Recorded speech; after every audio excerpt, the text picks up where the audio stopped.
Hey guys, what's up? I am just actually finishing up my trip here in Chicago.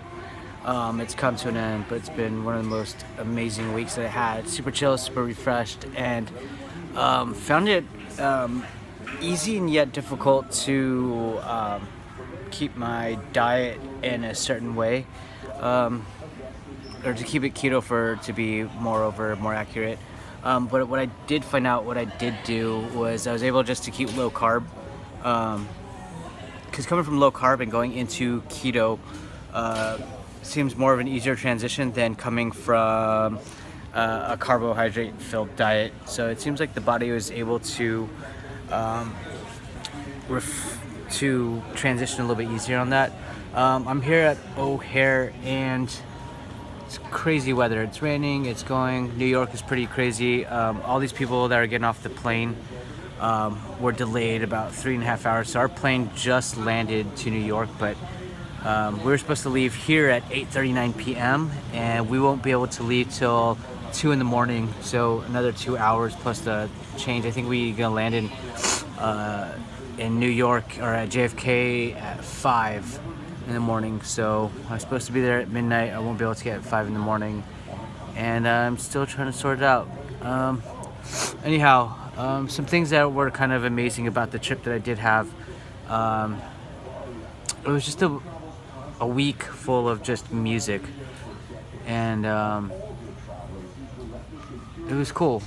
I landed 3rd, and then the 4th of July ended up going to Skokie Lagoons. And I really didn't spend much time outside of Chicago when I lived here. I lived here from 2005 to end of 2009, almost about around 5 years. And I only got outside of the city maybe 6 times.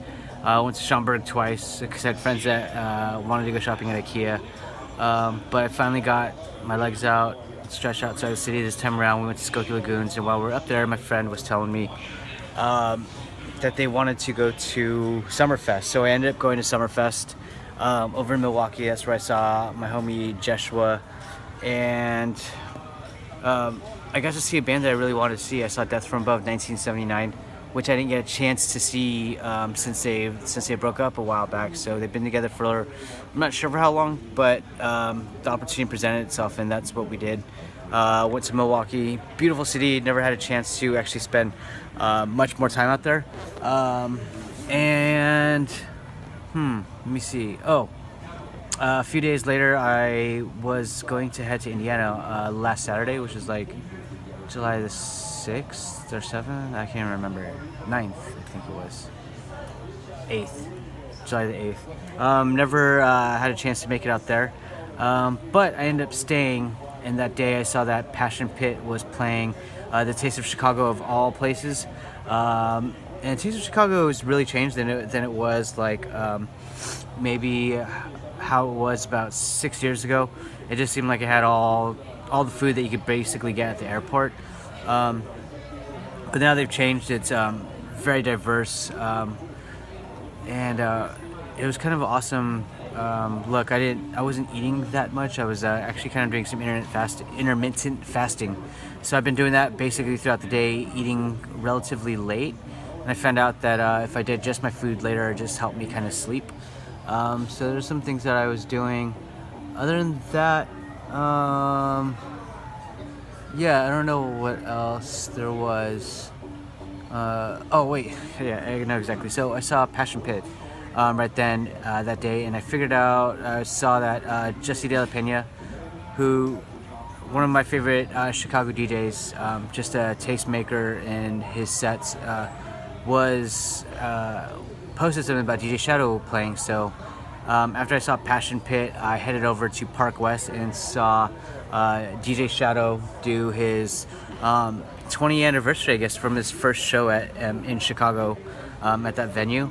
Awesome, dude. Like the demographic that DJ Shadow has is cool.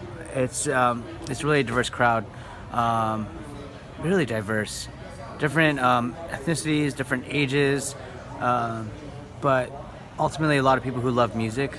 So love his set. Picked up a couple of his new records, so I can't wait to get a chance to play those. And after I was there, I went to the Green Mill. So I got to see Passion Pit during the day, and I got to see DJ Shadow at night, and then late night I was able to see a jazz band just kill it at the Green Mill, which is cool because I never really got a chance when I was living out here. I lived out here for 5 years and never went to the Green Mill once. Or actually I did, I just didn't remember it because I was completely wasted back in those days where I couldn't remember much. Anyhow, I saw that at the Green Mill that night that there was a spoken word night the next day. So it was a Saturday night, and then I was able to see Sunday. They have an open mic spoken word slam night, and it was fun. I saw I was there, and I decided to sign up. Got nervous through it, but through the workshop that I did, I performed this piece that I did a few years ago at a workshop that Daniel Bennett put on at Terranova, and I really got to have a really good time performing in not a hometown crowd. It was nostalgic hometown, I guess. I felt like I lived here for 5 years, and I did consider Chicago my home for a good 5 years.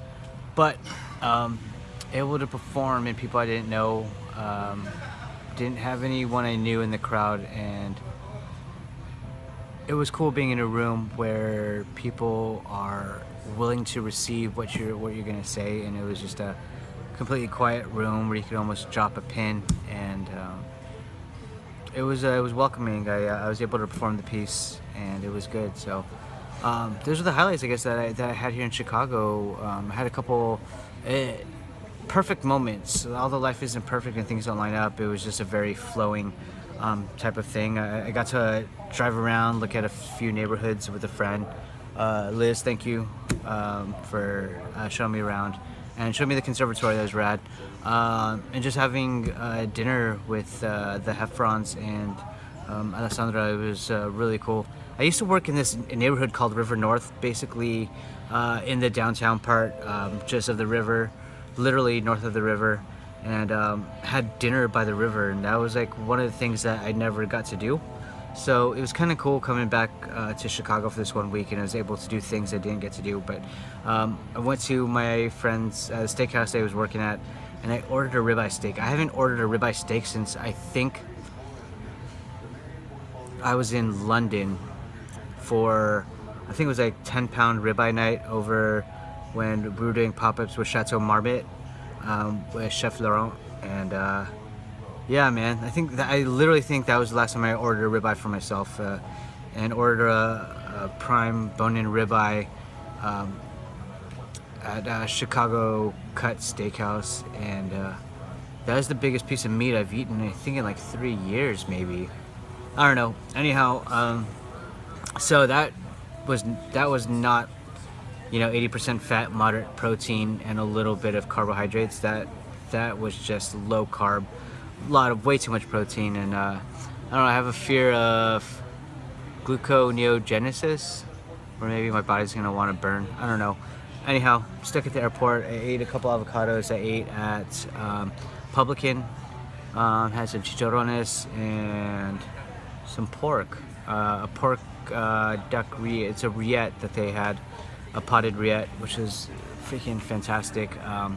Minus the carbs, I guess. I picked out some of the apricots and some of the bread. I ate some of the apricots, but they're just, it seems like they're cooked down with sugar, and I was trying not to eat so much of that. But for the most part, I don't think I'm in ketosis right now. I'm in low carb, and then I'm hoping with a little bit of fasting coming into New York that I'm able to maintain that. So anyhow, that's just a quick update. Had an amazing time in Chicago, and I'm feeling like I need to do some workout here, and met some really amazing people out there. So hope to see me in Chicago in end of September and October. All right.